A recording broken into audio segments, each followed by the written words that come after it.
حبايب قلبي عاملين ايه؟ النهاردة بقى هنعمل البيتزا الجامدة دي بمكونات سهلة جدا وطريقة سهلة اوي بجد، حاجة حرفيا متعة.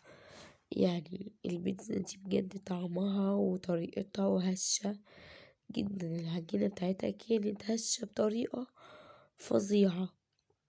هنسخسخها كده بالكاتشب كده وبالجبنة الموزاريلا زي ما انتوا شايفين. بجد حاجة كده جميلة.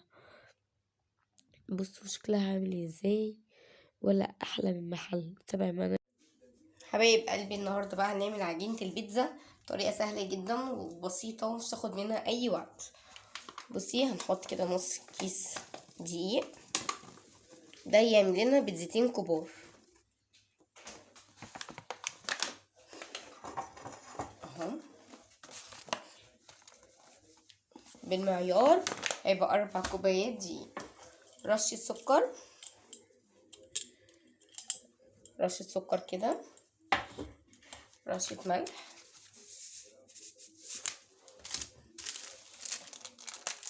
كيس خميرة دريم، طبعا انا بفضله على طول، كيس خميرة دريم. بصوا بكل بساطة مخدناش اي وقت ولا اي مجهود خالص. الجديد بقى ان احنا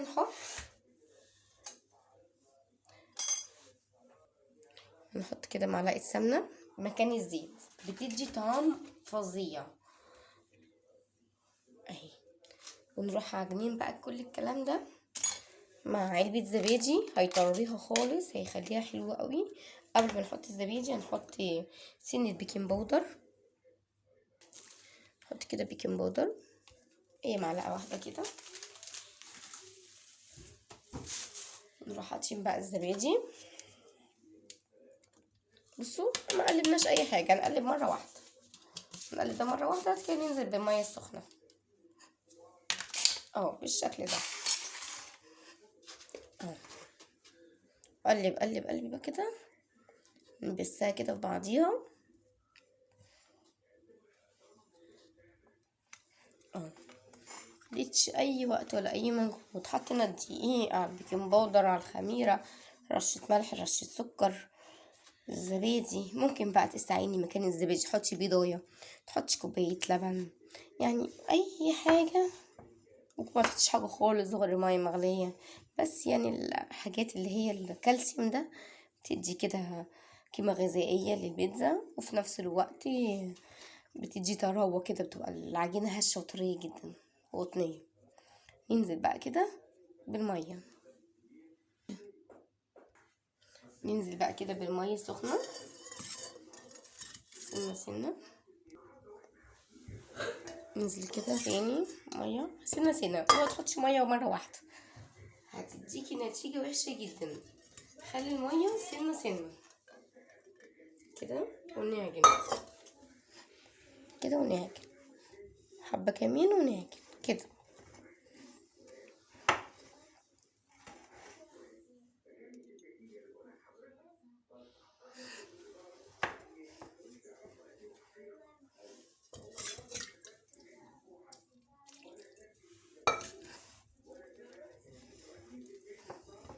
اول ما تلاقيها خلاص مفيش خالص دقيق جاف، اقعدي بقى قلبي فيها كتير كتير بالشكل ده.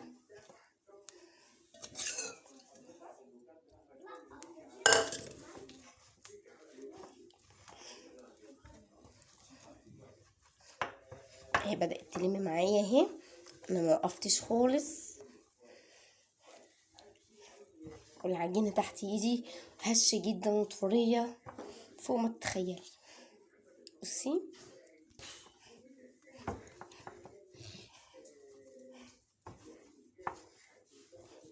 اهي عايزة سنة مية صغننة خلاص، نعجن كده كويس قوي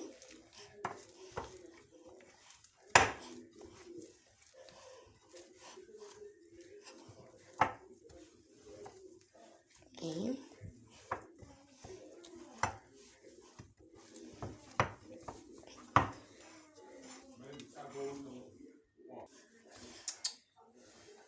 شغالة وانا بعملها.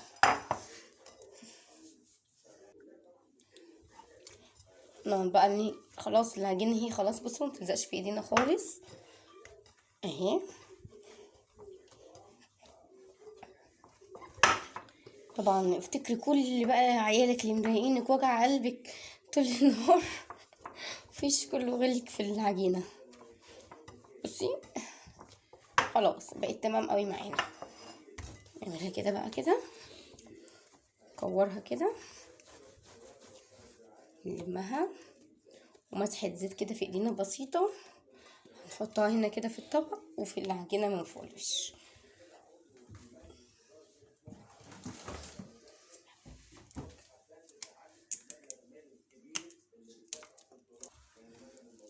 بصي مسحة الزيت اهي، نحط هنا كده سنة كده، وباللي احنا حطيناه دعكنا بايدينا كده اهو،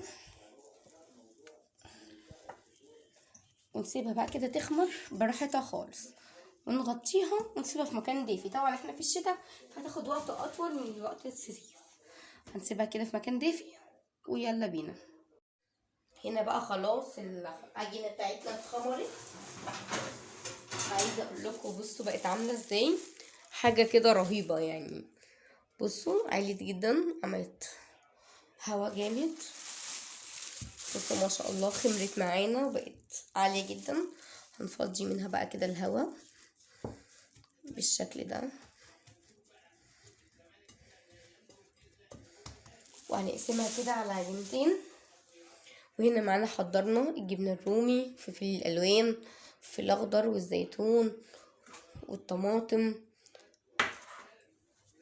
وهنا معانا بقى الحشوة سوسيس، سجق مدخن، عايزه تحطي بانيه، شاورما فراخ، عايزه تحطي لحمه مفرومه، اي حشوه تمام.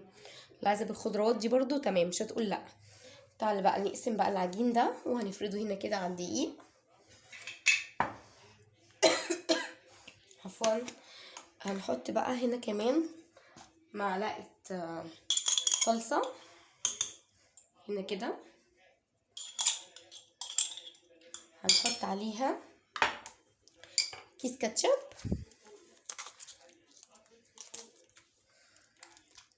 بيدي طعم حلو جدا للعجينه. دي الطبقه اللي بتبقى حمرا كده فوق العجينه. سنه ملح، نحط كده معلقه خل،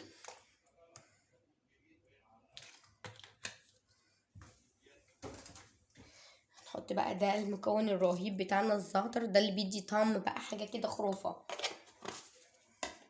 بس كده تمام. نقلب بقى كده الخليط ده على بعض، ومش فاضل ان احنا نفرد العجينه نحط فيها كل الكلام ده وندخلها النار ندخلها الفرن.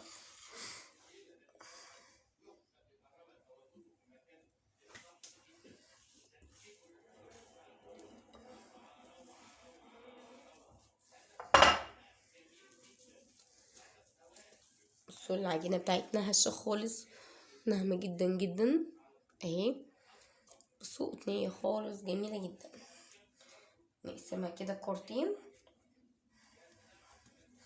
اهي كده، وبنشفها بقى وفريدي. يا اما عايزه تحطيها في الصينيه اللي هتعملي فيها على طول وتفرديها بايدك تمام، مفيش مشكله، بس انا افضل بدل عندي نشابه افردها بالنشابه.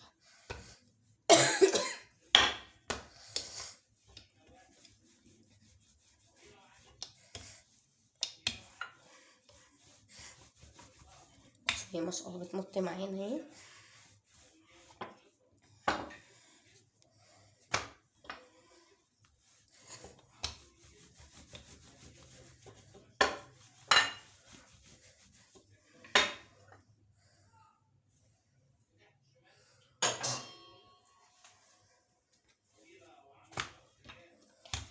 افرد فيها كده، كل ما تفرديها سمكها ولا يبقى رفيع قوي ولا تخين جدا. لازم اهم حاجه طبعا لما نفردها في الصينيه نشكشكها كده بالايه، بالشوكه، بحيث ما تبقاش عامله زي العيش الشمسي كده تتنفخ معانا، لا تبقى بيتزاي كده خفيفه، نفس الحجم اللي هتفرديه هو الحجم اللي هيطلع لك. اما لو سبتيها من غير ما تشكشكيها تبقى معاكي العيش، تبقى عامله زي العيش، تبقى كبيره جدا. احنا كده اهي فردناها. جبنا صينية مدهونة زيت او اي مادة دهنية، سمنة، بس انا افضل الزيت. نجيب كده العجين بتاعنا نفرده كده بالشكل ده كده، ونحاول نسويها كده.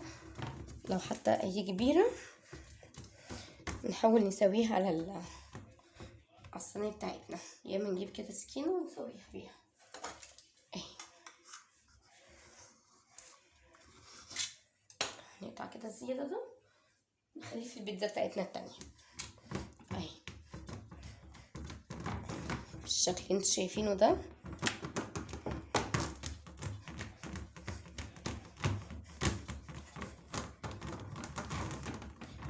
شكشكي بقى براحتك، شكشكي كده بالشوكة، محدش يقول ده مطرح الصلصة. احنا كده كده هنحط الصلصة، كده كده هنحط صلصة دلوقتي.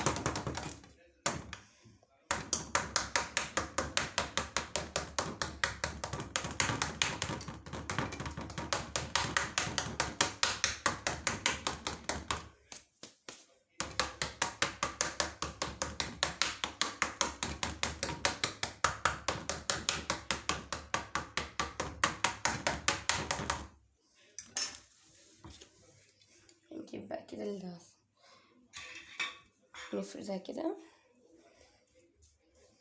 بالشكل ده. انا هعمل معاكم واحدة والتانية البيتزا التانية انا هعملها انا كده واسوريكم في الصورة الاتنين مع بعض، بس عشان مطولش عليكم الفيديو هي نفس الطريقة يعني اللي هعملها. فانا هوريكم واحدة بس اهي، كمل انا التانية. طب عايز ينزل كله ولا ايه؟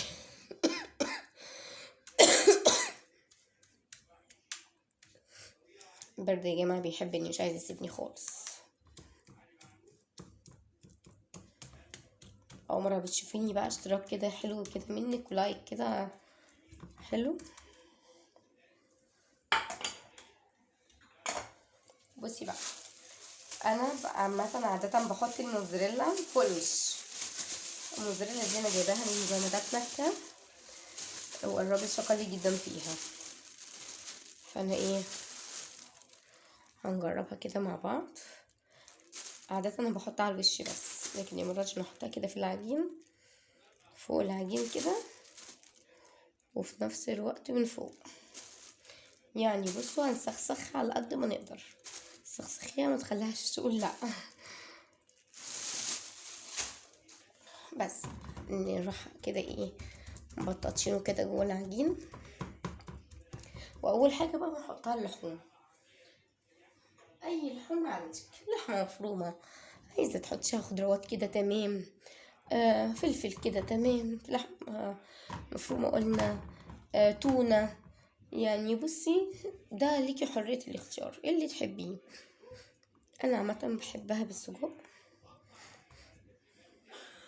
سجق بقى انواع، عندنا سجق مدخن، في سجق اسكندراني، يعني ليكي حريه الاختيار زي ما احنا اتفقنا.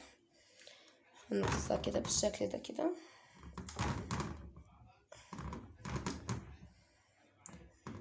نحاول كده نغرزها بحيث ما تخرجش، متبقاش كده طالعه كده فوق البيتزا.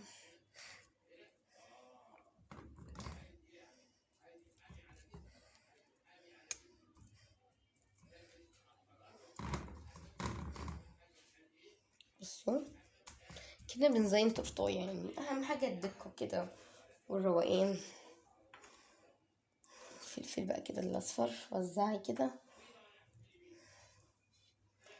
فلفل اخضر، بعد كده هنعملهم كده على بعض. فلفل بقى حامي سبايس كده، طماطم،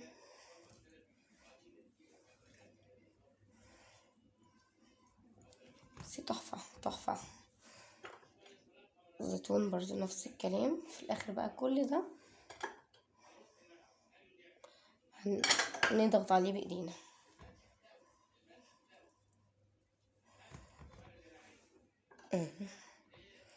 بس ضغطي بقى كده بايدك، دخلي كله في بعضيه.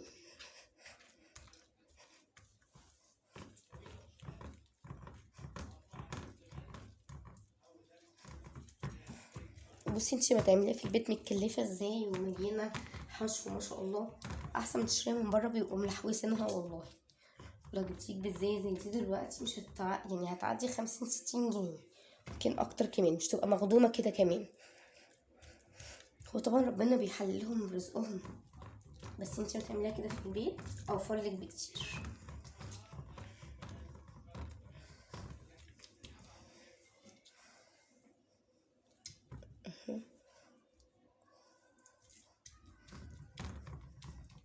نروحش بقى كده الجبنه الرومي مبشوره، بس سهله جدا وبسيطه ومخدتش اي وقت مننا. بصي سخسخيها بقى، بقى بالجبنه الموزاريلا. بصي تحفه. وممكن كمان نستنى شويه لما تستوي ونحطها، بس انا بفضل احطها كده على طول.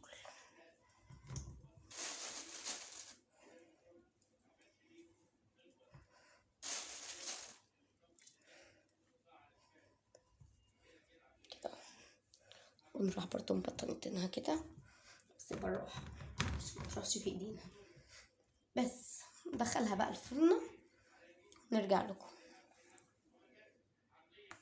بصوا حبايبي احنا كده جهزنا صينيتين، ناقص بس ان هما يخشوا الفرن ويخرجوا. بصوا حبايب قلبي بعد ما طلعت بجد حاجه كده تحفه بجد، الريحه والشكل والطعم يعني رهيب. يعني انتوا جربوا كده الطريقه دي. بصوا تقطعوا كده، عندك بقى قطاعه زي كده تمام، ما عندكيش بالسكينه بقى كده واشتغل. بصراحه تحفه.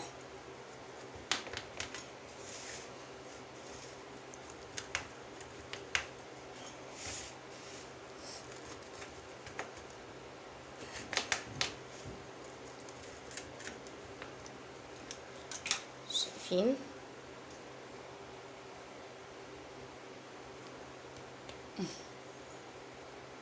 بصوا يا جماعه انا سخنه بس جدا معلش.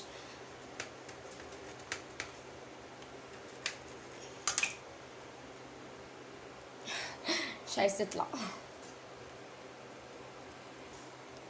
بصوا حبيب قلبي، بصوا المقطعه عامله ازاي، رهيبه. هي بس سخنه جدا على ايدي. بصوا تحفه تحفه بجد. المقطعه التانية اهي.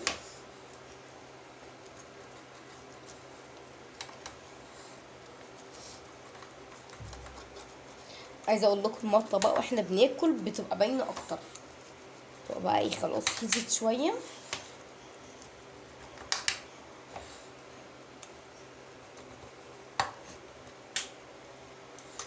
نجيب بقى كده الكاتشب بتاعنا ومايونيز، بس بجد تحفه، شكل وطعم رهيب. طبعا احنا لسه مدوقناش بس عملتها اكتر من مره. طريقه حلوه جدا وسهله، زي ما قلتلك لو حابه تعمليها كده من غير لحوم ولا اي حاجه تمام.